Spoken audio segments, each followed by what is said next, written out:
할렐루야. 네, 한 주간 평안하셨습니까? 네, 어제 불꽃놀이는 좀 보셨어요?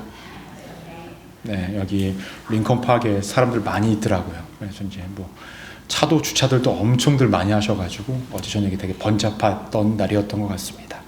한 주간 하나님의 은혜 가운데 우리가 거할 수 있어서 이 자리에 있습니다. 믿으십니까? 모일 수 있는 곳이 있고 또 함께 모일 수 있는 교우들이 있고 우리가 함께 마음을 모을 수 있다는 것이 얼마나 큰 은혜인지 모르겠습니다. 이 자리에 하나님께서 놀라우신 은혜와 축복이 가득 채워지는 믿음의 시간이 될 줄로 믿습니다.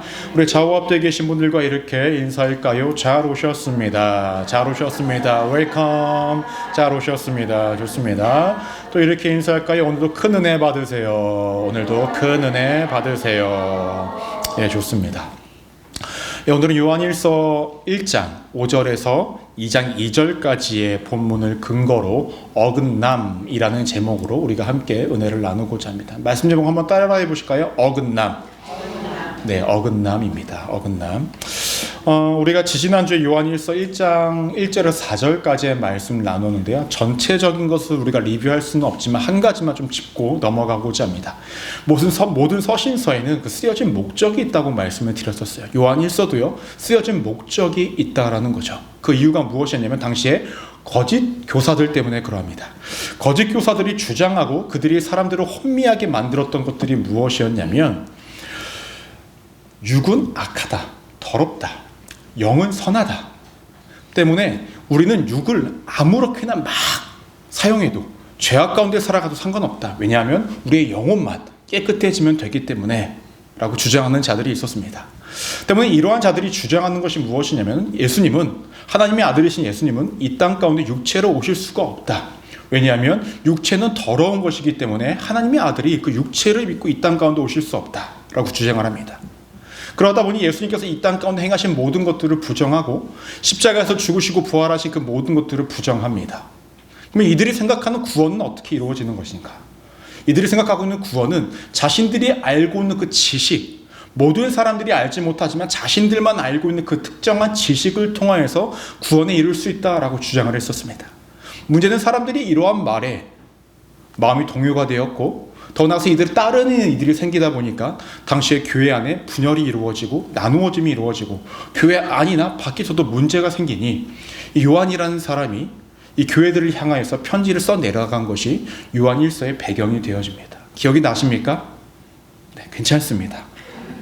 매주 이 이야기를 해드릴 수 있을 것 같아요. 괜찮습니다. 우리하고 함께 말씀 나누기를 원하는데요. 우리 성도님도 살면서 내 삶이 좀 어긋났다라고 이렇게 표현을 해본 적 있으시죠? 또 어긋났다라는 것을 경험해 보신 적이 있으실 것입니다. 우리가 보통 어긋났다라고 표현을 하면요, 내 삶 가운데 어떤 결과가, 좋지 않은 결과가 나타날 때에 보통 어긋났다라는 의미로 쓰여집니다. 부정적인 상황에 대해서 그렇게 이야기를 하죠.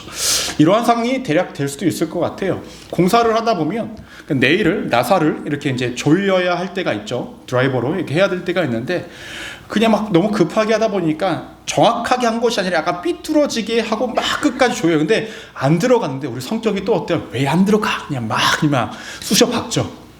결국에는 어떻게 돼요? 그 나사가 정확하게 딱 알맞게 들어간 것이 아니라 삐뚤어져요. 우리가 그 상황을 뭐라고 하죠? 어긋났다라고 얘기해요. 근데 그렇게 어긋나면 어떻게 됩니까? 다시 빼야 돼요. 빼서 다시 박으면요, 어떻게 되죠? 안에가 막 헐거워졌어요. 이렇게 내가 막 힘으로 막 조이다 보니까. 그럼 결국에는 그 안에 또 다른 것들을 메꾼 다음에 다시 또 박아야 돼요. 야, 그럼 일이 한 번 하고 두세 번 하는 그런 좀 짜증스러운 상황들이 이루어집니다. 또 어떠한 것을 우리가 또 어긋났다라고 표현을 하냐면 바빠요. 바쁠 때 셔츠를 입는데 막 열심히 입었어. 이렇게 됐네. 안 바쁠 때는 그러한 일도 생기지 않아요. 근데 바쁠 때 꼭 그러한 일들이 생겨요. 그러면 또 짜증이 막 나요. 그냥 단순하게 이렇게 표현을 하자면 이러한 것들을 어긋났다. 우리의 삶이 약간 좀 부정적으로 느껴지는 상황입니다. 그런데 여러분, 반대로 어긋난 것이 우리의 삶 가운데 긍정적인 효과를 나타낼 때도 있습니다. 어떠한 것이냐면 제 경험을 말씀을 드릴게요. 제가 아내랑 결혼을 하기 전에 뭘 했을까요? 연애라는 것을 해봤을 거예요. 그렇죠? 연애 얘기를 조금 해드릴까 합니다. 야, 눈빛들이 또 초롱초롱해져요. 또 연애 얘기 해드린다니까. 좋습니다. 연애할 때 아내랑 저 초반에 이제 서로 연애를 할 때 얼마나 보고 싶겠어요. 얼마나 만나고 싶고 얼마나 시간을 보내고 싶습니까. 근데 저는 의정부에 살았고 아내는 홍천에 살았습니다. 근데 제가 차로 운전해서 항상 갔는데 차로 한 2시간 정도가 걸려요. 근데 어느 날 만나기로 했는데 제가 아내에게 그때 여자친구겠죠. 여자친구에게 말을 하지 않고 그 2시간 전에 제가 먼저 도착하려고 팍 출발을 했어요. 왜냐면 서프라이즈를 해주려고. 괜찮은 남자 아닙니까? 그렇게 해주려고 먼저 다 출발을 했어요. 혹시 몰라서 제가 다 이제 그 여자친구한테, 여자친구라고 하니까 되게 제가 뭐 죄 짓는 것 같네요. 지금 여자친구라고 하니까. 그러니까 그 당시에 여자친구한테 전화를 했어요. 가는 거 속이고 있었죠. 어디야? 뭐 하고 있어? 물어봤죠. 근데 그 여자친구가 자기가 서울 올라오고 있다는 거예요. 이 여자친구도 저를 이제 서프라이즈를 해주려고 했는데 서로 이제 어긋난 거예요. 저는 홍천으로 가고 있고 여자친구는 이제 서울로 가고 있는 어긋난 거예요. 이 어긋남의 결과가 좋은가요, 나빠요? 아니죠. 서로의 마음을 확인했잖아. 서로가 막 보고 싶은 마음을 확인했어요. 그러니까 서로의 막 이렇게 막 불편해도 이렇게 막 화가 안 나. 네. 근데 만약에 지금 남편과 아내가 이렇게 어긋나면 그냥 가만히 좀 있지. 이렇게 될 수도 있겠죠. 근데 그 당시에 너무나 풋풋하고 막 보고 싶은 마음이 어긋났어요. 그 결과가 어떻게 됐습니까? 이렇게 결혼을 하게 된 거예요. 결혼을 하게 됐는데 이게 긍정적인 결과인가요? 부정적인 결과인가요? 왜 이게 소리가 작으세요? 저는 긍정적이라고 생각을 하는데 이게 어긋남이 있었지만 그 결과가 어떻게 됩니까? 긍정적인 결과도 이루어진다라는 거예요. 우리가 어긋남이라는 것을요, 오늘 말씀을 쭉 살펴볼 건데요, 어떠한 부분에서는 부정적인 결과를 만들기도 하고요, 어떠한 부분에서는 긍정적인 결과도 만든다라는 거예요. 오늘 말씀을 보시면 당시에 거짓 교사들의 말에 의해서 가르치면 넘어간 사람들이 있습니다. 근데 그 거짓 교사들과 그것을 넘어간 사람들의 모습을 보면요, 신앙의 어긋남들이 여실히 등장하고 있었다라는 거예요. 그 모습이 나에게는 있는지, 혹시 나는 그것에 벗어난 자는 아닌지 우리가 조금 되뇌어 보기를 소망합니다. 우리 먼저 5절 말씀을 보시면 이렇게 시작을 합니다. 5절 우리 함께 한번 읽어볼까요? 시작. 우리가 그에게서 듣고 너희에게 전하는 소식은 이것이니 곧 하나님은 빛이시라 그에게는 어둠이 조금도 없으시다는 것이니라 라고 고백을 합니다. 요한이요, 그 시작을 어떻게 이야기하냐면 우리가 그에게서 들었다라고 시작을 합니다. 이 그가 누굴까? 예수 그리스도예요. 왜 예수님한테 들었다라는 것을 강조하고 있을까요? 당시에 거짓 교사들이 주장했던 것은 하나님의 아들이신 분은 육체의 몸으로 오실 수가 없다. 그러니까 예수님은 이 땅 가운데에 그러한 분으로 오실 분이 아니다라고 예수님의 존재를 부정하고 있었기 때문에 뭐라고 이야기합니까? 내가 그분에게서 직접 들은 것이다. 지금부터 내가 이야기하고 있는 것은 나의 지식과 나의 경험으로 말하는 것이 아니라 그분께 들은 것들을 이야기하는 것이다 라고 고백을 하고 있는 것입니다. 그 내용이 무엇이냐면 하나님은 빛이시다라는 거예요. 하나님은 빛이시다. 성경에서 말씀하고 있는 빛이라는 것은요, 어떤 지적인 의미로는 진리를 의미합니다. 진리. 근데 더 나아가서는요, 또 넓은 의미로는 의로움을 의미하고요, 거룩함을 의미하고요, 생명을 의미합니다. 대략적으로만 봐도 우리의 삶 가운데 긍정적이고 좋은 것들이라고 우리가 느껴집니다. 근데 하나님은 빛이신데 무엇이 없다라고 표현을 하냐면 그에게는 어둠이 조금도 없다라고 표현합니다. 성경에서 어둠이라는 것은 죄, 불의 같은 것들을 의미하다라는 거예요. 빛 대신 하나님께서는 죄도 없으시고 불의함도 없으신 분이다, 거룩하신 분이다 라고 이렇게 말씀을 하고 있습니다. 이어서 6절을 한번 우리 연이어서 한번 볼까요? 6절을 함께 읽어보겠습니다. 시작. 만일 우리가 하나님과 사귐이 있다 하고 어둠에 행하면 거짓말을 하고 진리를 행하지 아니함 이거니와 라고 고백을 합니다. 우리가 정말로 하나님이 빛이심을 믿고 우리가 정말로 그 하나님과 빛 가운데 있다고 한다면 하나님과 사귐이 있다는 거예요. 하나님과 교제와 아름다움이 이루어진다라는 것입니다. 왜냐하면 그분이 가지고 있지 않은 어둠이 우리 안에도 없기 때문에 그러합니다. 즉 하나님과의 온전한 사귐과 교제를 이루고 있다는 것은 무엇을 의미하냐면 하나님의 품 안에 거하는 것을 의미합니다. 그런데 만약에 우리가 하나님과 사귐이 없다고 한다면 어둠에 행하면 거짓말을 하고 진리를 행하지 아니합니다 라고 고백을 합니다. 그래서 어둠을 행할 수 없다라는 거예요. 하나님과 교제를 하면. 그래서 어둠을 행한다라는 것은 일회적으로 한 번 하는 것이 아니라 반복적으로 지속적으로 행한다라는 것을 의미합니다. 즉 하나님은 빛이신데 우리가 하나님의 빛 안에 있다면 하나님과 아름다운 교제를 이루고 우리 역시도 어둠 가운데 그 어떤 것들을 행할 수 없다. 근데 우리가 빛 가운데 있지 않으면 우리는 그 어둠 가운데 거짓된 행동과 진리와 맞지 않은 것들을 우리가 따르고 더 사랑하고 그 가운데 반복적으로 거할 수밖에 없다라고 이렇게 고백을 합니다. 이러한 이야기를 했던 요한의 이유가 무엇일까요? 당시의 사람들의 거짓 교사들 때문에 그러합니다. 당시의 거짓 교사들은 영은 선하고 육은 악하다라고 표현을 했었습니다. 때문에 육체는 어떻게 악을 행하여도 자신들이 구원을 받는 것에 대해서 아무런 문제가 이루어지지 않기 때문에 이러한 지적을 한다는 거예요. 이해가 되십니까? 너네가 정말로 하나님을 믿는다라고 고백을 한다고 한다면, 너네가 정말로 하나님을 믿는다라고 한다면 하나님은 빛이시기 때문에 그분은 어둠 가운데 계시지 않기 때문에 그분과의 교제를 통하여 너네가 어둠 가운데 있지 않을 것이다. 즉 육체적으로 어떠한 죄를 행하지 않기 위해서 애쓰고 힘쓰는 삶이 될 것인데 너희를 봐라. 너는 육체적으로 죄를 짓고 있지 않냐. 그 모습은 하나님 믿는 자들의 모습이 아니다 라고 이렇게 말을 하고 있는 것입니다. 여러분, 빛과 어둠이 함께 공존할 수 있을까요? 공존할 수가 없어요. 빛은 모든 것들을 노출시킵니다. 근데 어둠은요, 모든 것들을 감추어 버려요. 이러한 습성은 우리 영적인 부분에도 우리가 적용을 할 수가 있습니다. 여러분, 만약에요, 이곳에 아무런 빛이 드러나지 않아요. 근데 여러분들의 몸에요, 막 더러운 것이 묻었고요, 옷에 막 더러운 것이 묻었어요.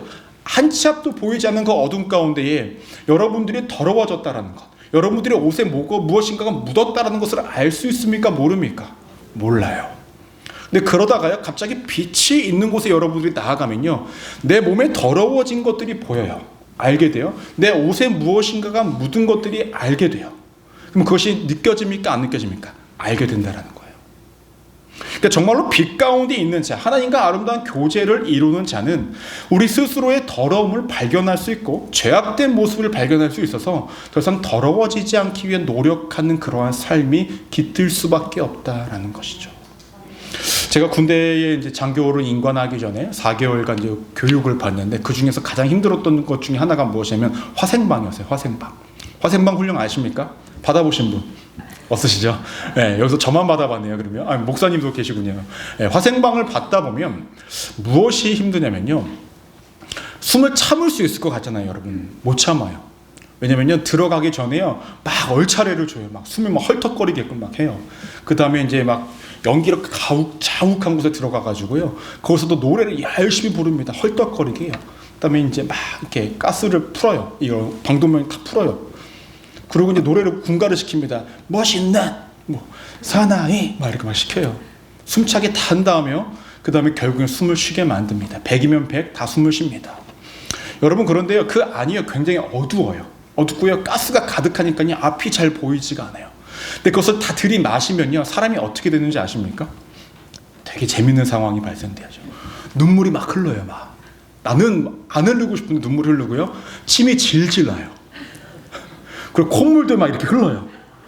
근데 그 안에서는요, 서로가 그러한 모습인지 몰라요. 근데 그러다가 나가 하면요, 막 서로 나가려고 막 하거든요. 나가면 얼굴 보잖아요. 서로 막 침 흘리고 있고, 막 콧물 흘리고, 눈물 흘리고 있고, 막 그래요. 어두운 데서는요, 자신의 더러움과 창피함을 모르고 살아갔다가 빛을 보니까 그 가운데 내가 더러운 것들을 발견하게 돼요. 안에 체류가스 때문에요, 또 어떻게 해야 되면요, 막 이렇게 털면 안 돼요. 바람 있는 곳에 가가지고 이렇게 벌리고 있어야 돼요. 날려야 돼요, 몸에 있는 거. 그러면 또 손에 묻어서 닦으면 또 막 쓸리고 막 그런 거 다 날려보내야 돼요. 그러해야 된다라는 것입니다. 제가 무슨 말씀을 드리려고 하냐면, 어둠은요, 우리 스스로가 죄악과 우리의 어떠한 그 연약한 부분을 못 보게 합니다. 하지만 빛 가운데 있으면요, 우리의 죄악된 부분이 노출되어져요. 보여요. 때문에 이 빛과 어둠은 공존할 수가 없다라는 거예요. 요한이 이야기하고 싶었던 것은 무엇이냐면, 육체에 너네 그 어둠이 있다고 한다면 너네가 빛 가운데 하나님과 교제를 이루는 자들이 아니다라는 거죠. 그래서 우리가 한 가지를 우리가 기억하고자 합니다. 그것은 무엇이냐면요, 믿음과 삶에 어긋남이 있는지 없는지를 우리가 되돌아봐야 한다라는 거예요. 한번 우리 한번 읽어볼까요? 믿음과 삶에 어긋남이 있는지 우리 한번 봐야 할 것입니다. 우리 PPT 좀 한번 열어주시겠어요? 정영 집사님? 네, 감사합니다. 네. 첫 번째로 기억해야 될 것은 믿음과 삶의 어긋나 우리를 바라봐야 합니다. 당시에 거짓 교사들, 그들의 가르침을 따랐던 이들은요, 하나님을 믿지 않는다라고 고백했던 자들이 아니에요. 그들은 하나님을 믿는다라고 고백하고 있었던 자들이에요. 나름의 신앙을 갖고 있다라고 여기면서 나름의 자신들의 신념을 갖고 있던 사람들입니다. 그것은 무엇이었을까요? 육신의 악해, 영혼만 깨끗하면 돼. 우리가 알고 있는 지식으로만, 우리가 소유하고 있는 그 지식으로만 우리는 구원에 이룰 수 있어 라고 이야기합니다. 그러면서 그들의 삶은 그들의 믿음과는 전혀 다른 삶을 살아가고 있었다라는 것입니다. 여러분, 믿음이라는 것은요, 고백으로 시작될지 모르지만 고백이 전부는 아닙니다. 고백에 따라 뒤따르는 삶이 이루어지는 것이 정상적이라는 거예요. 오늘 말씀에서도 정확하게 언급하는 것이 있습니다. 빛이신 하나님께서는 조금의 어둠, 어떠한 종류의 어둠도 없다라고 이렇게 고백을 하고 있습니다. 그런 하나님과의 관계, 사귐을 이루는 자의 모습에서도 어둠도 없고 진리만 남겨져야 한다라는 거예요. 근데 이렇게 살아가지 못하는 모습들이 당시에 요한 1서의 배경이 되는 그 사람들에게만 있었냐? 그렇지 않습니다. 누가복음 10장을 보시면 선한 사마리아인에 대한 예수님의 비유가 등장을 합니다. 거기서 한 사람이요, 어떠한 사람이 강도를 만나게 되어 거의 죽게 되었다라고 성경에서 이야기를 합니다. 근데 그때에 누가 등장을 하냐면 누가복음 10장 31절을 보시면 이렇게 시작합니다. 마침, 어떻게 해요? 마침 한 제사장이 그 길로 가고 있었다라고 얘기해요. 왜 마침으로 표현을 할까요? 제사장이라고 한다면 하나님의 뜻을 가장 잘 따르는 사람 중에 한 명이지 않습니까? 하나님을 가장 잘 믿는 사람이라고 여겨지는 사람 아닙니까? 마침 그 사람이 지나갔는데 그 사람이 그것을 외면합니다. 더 나아가 32절을 보시면 또 이와 같이라고 합니다. 같은 상황 속에서 누가 또 상황이 주어지면 레위인, 구별된 사람이라고 여겨지는 레위인이 이 강도를 만난 사람을 봅니다. 근데 이 사람도 외면을 해요. 그들이 하나님 믿지 않는 사람들이었습니까? 아니요, 하나님 믿는 사람들이었지만 그들 안에는 하나님의 모습의 행함이 조금도 없었다. 되려 이방인이었던 사마리아인이, 선한 사마리아인이 이 사람을 돌보았다라는 것입니다. 그럼 정말로 누가 믿음이 있는 자인가라는 거예요. 우리가 되돌아봐야죠. 우리도 제사장 이 모습이 될 수가 있고 레위인의 모습이 될 수가 있고요. 당시 거짓 교사들의 모습이 될 수도 있다라는 것입니다. 신앙생활을 오래 하다 보면 쌓여지는 것이 무엇이냐면 우리의 성경적 지식이 쌓아지고요. 더 나아가서 믿음의 경험들이 쌓아지기를 시작을 합니다. 그런데 그것 때문에 우리는 하나님은 내가 잘 알고 있고 잘 믿고 있다라고 생각을 한다라는 거예요. 믿음의 지식이 쌓여져 가고 경험이 쌓아져 가면 말입니다. 그리고 내가 알고 있는 그 지식을 통하여서 점점 쌓아가고 있는 것을 통하여서 내가 구원받을 수 있는 이유와 근거로 삼기도 합니다. 하지만 그렇지 않다라는 거죠. 여러분, 성경을 가장 많이 하는 사람들이 여러분들일까요? 성경을 연구하는 사람들일까요? 성경을 연구하는 사람들. 성경을 연구하는 사람들 중에는요, 하나님을 믿지 않는 사람들도 있습니다. 종교학자들. 하나님을 안 믿어요. 그냥 종교를 연구하는 사람들이에요. 그 사람들이 우리보다 더 많은 지식을 갖고 있겠죠. 그 지식이 쌓였다고 그들에게 구원이 있을까? 그렇지 않다라는 거예요. 즉, 경험과 성경적 지식이 구원받을 수 있는 증거라고 여러분들 생각하시면 안 된다라는 것입니다. 이는 마치 거짓 교사들이 자신들만 알고 있는 그 지식을 통해서 구원을 얻을 수 있다라고 생각했던 것과 다르지 않다라는 것이죠. 여러분, 믿음이라는 것은 고백이 필요합니다. 또한 무엇을 믿어야 하는지를 아는 지식도 필요하죠. 하지만 이 모든 것들은 결국 삶에서 드러나야 한다라는 거예요. 믿으십니까? 우리 스스로가 가졌다고 여기는 그 믿음이 하나님의 빛과는 전혀 관련이 없는 것이라고 한다면, 어둠과 거짓만 있다고 한다면 우리의 믿음은 믿음이 아니란 것이죠. 야고보서의 저자인 야고보는 이렇게 이야기를 합니다. 행함이 없는 믿음은 죽은 믿음이다. 행함이 믿음이라고는 볼 수 없지만 진정한 믿음은 행함까지 이른다라는 거죠. 따라해볼까요? 행함이 믿음은 아니지만 진정한 믿음은 행함까지 이르러야 한다.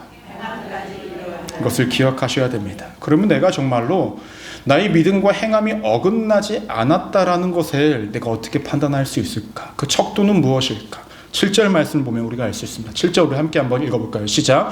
그가 빛 가운데 계신 것 같이 우리도 빛 가운데 행하면 우리가 서로 사귐이 있고 그 아들 예수의 피가 우리를 모든 죄에서 깨끗하게 하실 것이요 라고 고백을 합니다. 두 가지를 말씀합니다. 우리가 빛 가운데 있고 하나님과 아름다운 교제를 이루면 첫 번째로 우리가 서로 사귐이 있대요. 사귐이 있대요.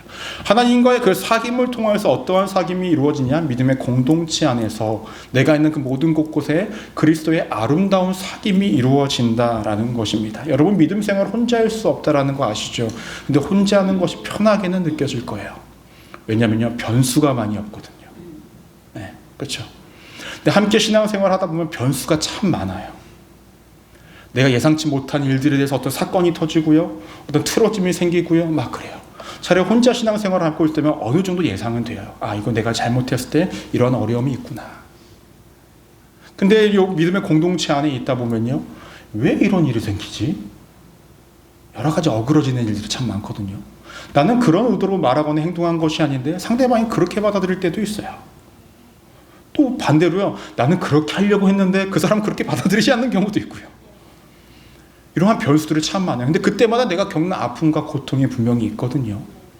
근데 중요한 건 그런 것이 없다라고 이야기하는 것이 아니라 그 가운데서도 내가 하나님과 아름다운 사귐과 교제를 이루니 우리 스스로가 우리가 있는 믿음의 공동체 안에서 아름다운 사귐의 장을 만들어 간다라는 거예요. 우리의 믿음의 공동체 안에요, 하나님 믿는 사람들이 있는 곳곳에는요, 여러분 기억하십시오. 아픈 사람들이 많아요. 사실 다 아파요. 뭐 허리 아프고 배 아프고 머리 아프고 이게 아니라 마음의 상처들이 다 있다라는 거예요. 네. 누군가는 내가 예상치 못한 부분이 있고요, 누군가는 내가 알고 있는 부분이 있을 수도 있고요. 그것에 대해서 누가 단어 하나라도 건드리고 내 삶의 어떠한 것들을 건드리면 팍 튀어나오는 부분들이 있다라는 거예요. 근데 우리가 서로가 그걸 다 알면 고마운데 다 몰라요. 그러니까 그 안에 아름다운 교제와 사귐이 이루어지는 것이 아니라 때로는 힘들어지고 어려워져요.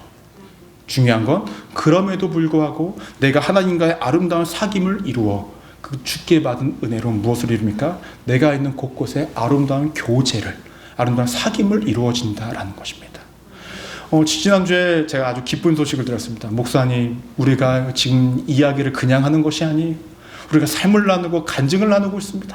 다 얘기를 하시더라고요. 그러면 제가 여러분들에게 질문을 던지겠습니다. 지난주는 무엇을 나누셨습니까? 한 주로 끝나셨습니까? 네. 이 사귐이라는 것을 제가 전에도 말씀을 드렸듯이 밥 먹고 차 마시고 맛있는 거 먹고 마시는 것이 아니라 내가 받은 은혜를 나누고 우리가 한 곳을 바라보기에 서로 애씀이 있는 거예요. 그리스도의 사랑과 은혜를 받은 자들이 모여 한 곳을 바라보며 함께 손잡고 나아가는 모든 걸음걸음들, 그것이 아름다운 교제의 장, 사귐이라는 것이죠. 그것이 이루어진다라는 것입니다. 만약에 내가 믿음이 있다라고 고백을 하지만 내가 있는 곳에 이런 것들이 이루어지지 않는다고 한다면 나의 행함, 나의 믿음과 나의 행함에 어긋남이 있다라는 거죠. 그래서 되돌아봐야 한다는 것입니다. 두 번째로는 뭐라고 말씀하고 있냐면 그 아들 예수의 피가 우리를 모든 죄에서 깨끗하게 하실 것이요 라고 말씀합니다. 이것은 무엇을 의미하냐면 먼저는 스스로가 죄에서 자유롭지 못하는 것을 인정하는 거예요. 더 나아가서 그 죄의 문제를 스스로 해결하지 못하니 그리스도를 통해서만 내가 구원에 이룰 수 있고 은혜를 받을 수 있다는 것을 인정하는 삶을 산다라는 것입니다. 여러분, 조금 전에도 말씀드렸지만 우리가 어둠 가운데 있으면요, 우리가 스스로가 더러운 것들을 발견하지 못해요. 그 상태로 빛 가운데 우리가 나아가면 스스로의 얼마나 더러운지를 발견하게 됩니다. 어제 아내랑 그 불꽃놀이 한다고 해서 한 8시 반 정도 이제 나가기를 시작했었습니다. 가서 보고 왔는데 몰랐어요. 제 몸에 뭐가 붙어 있는지 몰랐는데 집에 딱 들어오니까 뭐가 붙어 있었냐면요, 진드기가 붙어 있는 거예요. 그 얼른 잡은 거죠. 얼른 잡았어요. 네. 와, 어떠한 설교 반응보다 너무 좋았어요. 몸에 진드기 붙어 있다니까 너무 우와, 이런 반응이 나올지 몰랐어요. 진드기 하나가 그 말씀 전하는 것보다 반응이 더 좋아. 이야, 이거 참 속상합니다. 속상해. 네. 그래서 제가 곧장 잡아서 탁 죽였어요. 네. 몰랐다라는 거죠. 밖에 어두우니까 제 안에 뭐가 붙은지 몰랐다라는 거예요. 근데 우리가 빛 가운데 있으면 안다라는 거죠. 중요한 건요, 우리가 빛 가운데서 하나님과의 교제를 이룬다고 해서 우리의 일상 속에서 우리 가운데 더러움이 묻지 않을까요? 아니요. 손에도 묻고요, 팔에도 묻고요, 옷에도 묻어요. 우리가 그 가운데 깨달아야 할 것이 있어요. 무엇이냐면 내 스스로 이 더러움을 해결할 수 없다는 것을 인정해야 돼요. 그럼 무엇이 필요해요? 그리스도의 은혜가 필요하다는 거예요. 예수님의 은혜가 필요하다는 거예요. 그것을 인정하면서 살아가야 된다는 거예요. 더 나아가서 내 스스로 이 모든 것들의 더러움을 해결할 수 없지만 적어도 내가 받은 그 은혜라는 흔적이 내 안에 있으니 내가 더러워지기에 애쓰는 삶이 아니라 어떻게든 더럽지 않으려고 애쓰는 삶을 살아야 한다는 거예요. 여러분 어렸을 때 그 여러분 자녀분들 막 흙에서 놀고 막 바닷가에서 막 놀고 하면 엄마로서 무엇을 말씀하셨습니까? 아이고 더러워져 하지마 이렇게 말씀도 해보셨죠. 네. 근데 우리는요, 우리 스스로가 그렇게 더러워지는 것들에 대해서 별로 크게 신경을 안 쓴다라는 거예요. 제가 예전에 그 한 성도님들에게 이야기 드렸는데, 우리가 신앙생활을 어떻게 하는 것이 목사님 가장 옳은가요? 라고 누가 저한테 질문하셨을 때 이렇게 이야기하셨습니다. 말씀을 드렸습니다. 여러분들이 어머니셨을 때 어린 아이들을 훈계하신 것처럼 가르치신 것처럼 신앙생활 하시면 됩니다. 이해가 되세요? 예를 들면 이런 거죠. 학교 가서 친구랑 싸우지 마. 친구가 무엇 갖고 싶을 때 양보도 해. 너가 조금 손해보는 것 같고 아파도 너가 할 수 있으면 안아줘, 품어줘. 이렇게 여러분 훈계하고 가르치셨죠. 신앙생활 그렇게 하시면 돼요. 크게 어려울 것이 없어요.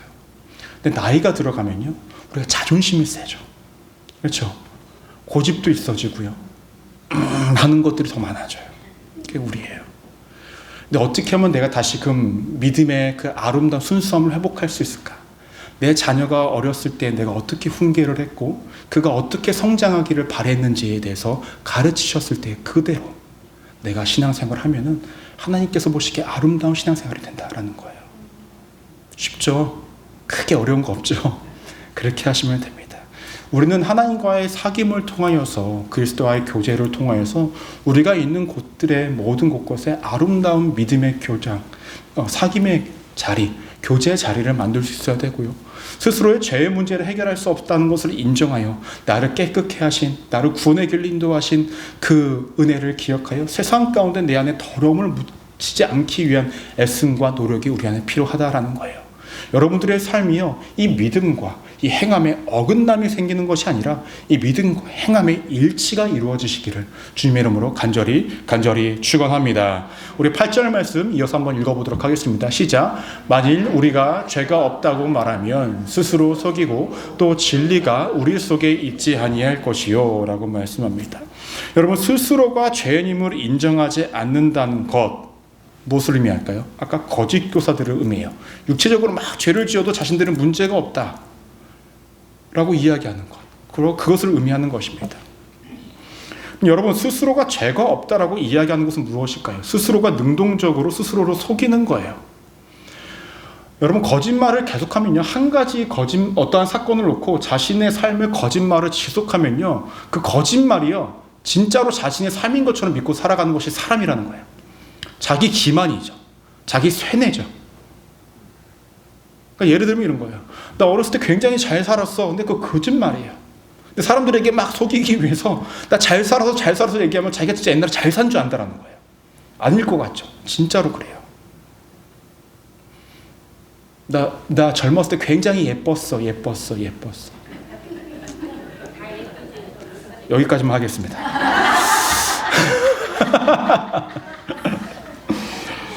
우리는요, 죄로부터 자유할 수 있는 영혼들이 아니에요. 그래서 예수 그리스도의 십자가의 은혜와 그 보혈이 필요하다라는 거죠.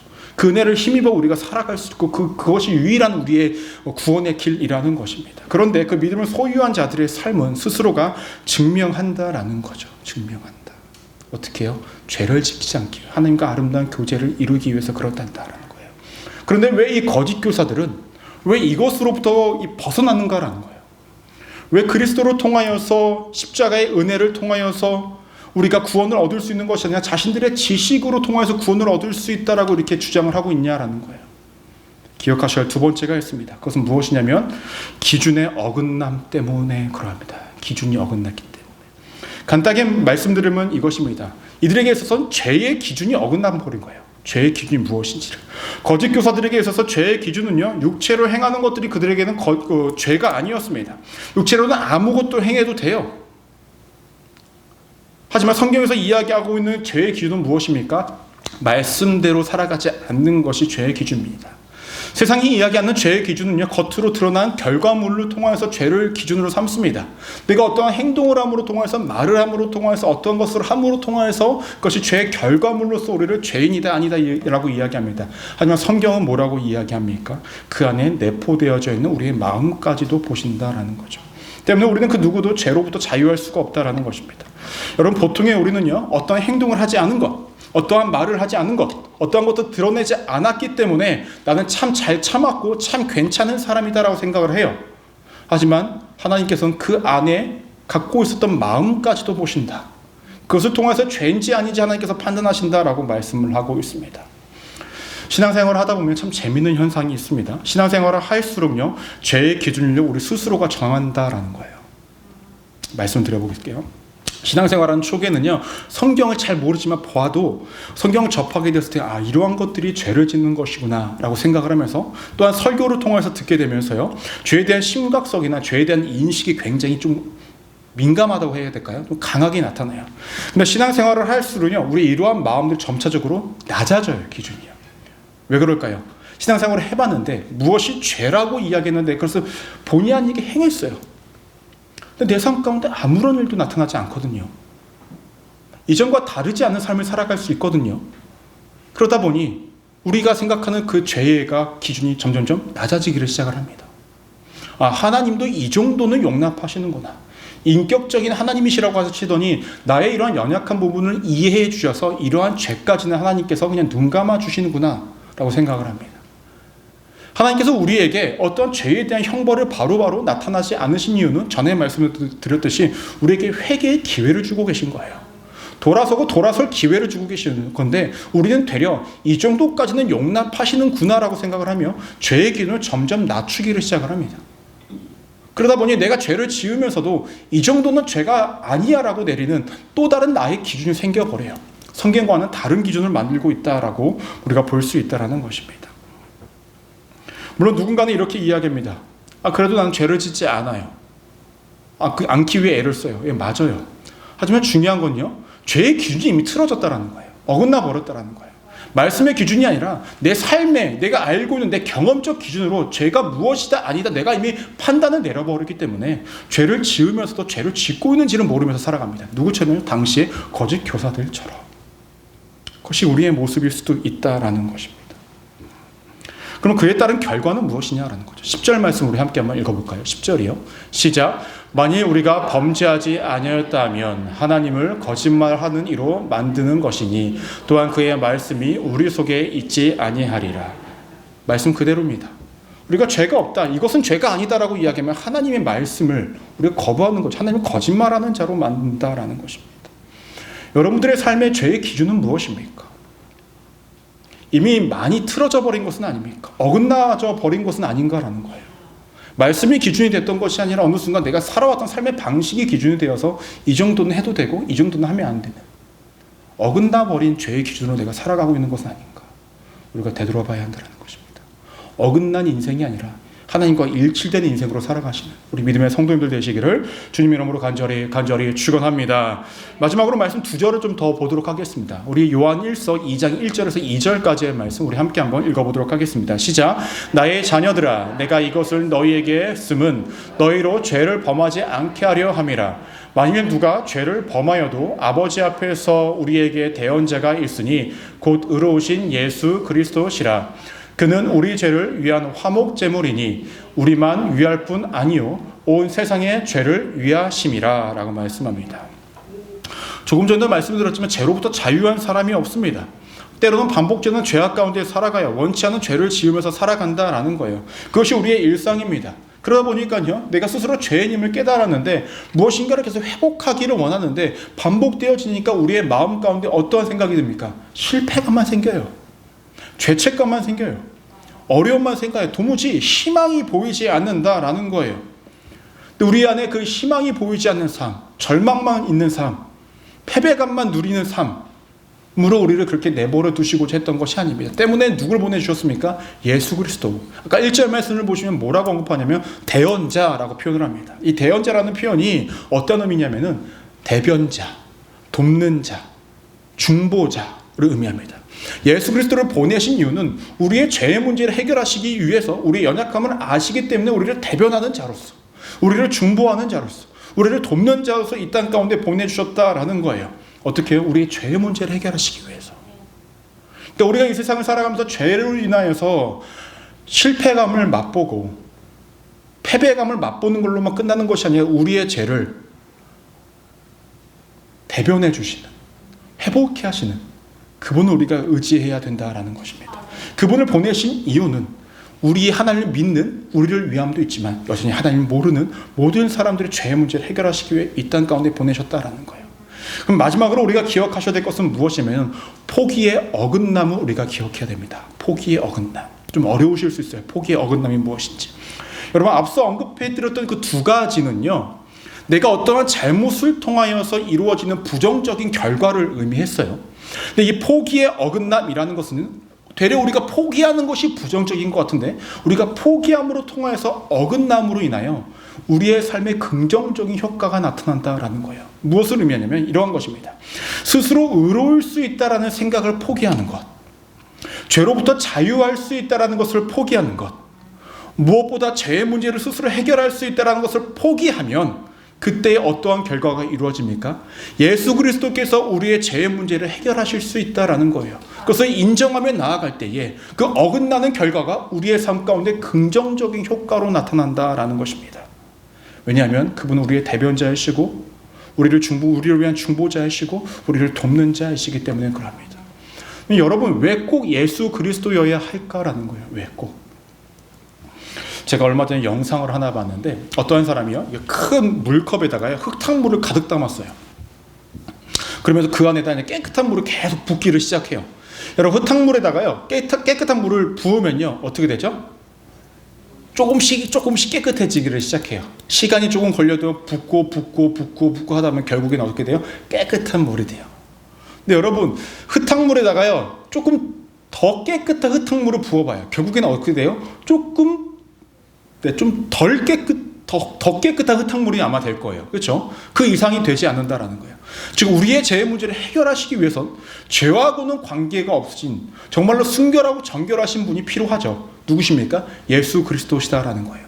때문에 이 땅 가운데 우리의 대언자로서 보내주신 것이고 우리의 죄의 문제를 해결하시고자 원했다라는 것입니다. 내가 죄의 문제를 해결할 수 없음을 인정하고 포기할 때에, 내가 스스로의 죄인임을 우리가 인정하고 나아갈 때에, 내가 세상 속에서 의로운 자가 아니라 스스로 죄 문제를 해결할 수 있는 자가 아니라 이 모든 나의 생각들과 모든 가치관들을 포기할 때에, 모든 것들이 어긋나게 보이는 그때에 예수님이 일하시기를 시작하여서 우리의 삶 가운데 그 어긋남의 긍정적인 효과를 우리의 가운데 이루십니다. 그것이 구원이고 우리를 믿음의 길로 인도하신다라는 거예요. 제가 말씀 초반에 말씀을 드렸던 어긋남으로 통해서 생길 수 있는 부정적인 결과, 긍정적인 결과, 그 모든 것도 우리의 삶 가운데 이루어질 수 있다는 거죠. 간절히 원하는 것은 우리 안에 있었던 어긋남, 부정적인 것들 그대로 내버려 두지 마시고 믿음과 삶의 일치를 이루어 아름다운 열매를 맺으십시오. 더 나아가서 내 스스로 무엇인가를 이룰 수 없다는 것은 늘 인정하며 나아가야 한다는 거죠. 내가 모든 것들을 다 포기할 때에, 하나님 앞에 정말로 부끄러운 모습 그대로 나아갈 때에, 그때의 어긋남으로 인하여 우리가 구원의 길에 오르고 하나님께서 함께 하시는 그 믿음의 사귐과 교제와 아름다움의 그 삶을 우리가 이룰 수 있으니, 그러한 경험을 하시며 살아가시는 우리 믿음의 성도님들 되시기를 주님의 이름으로 간절히 축원합니다. 기도하시겠습니다.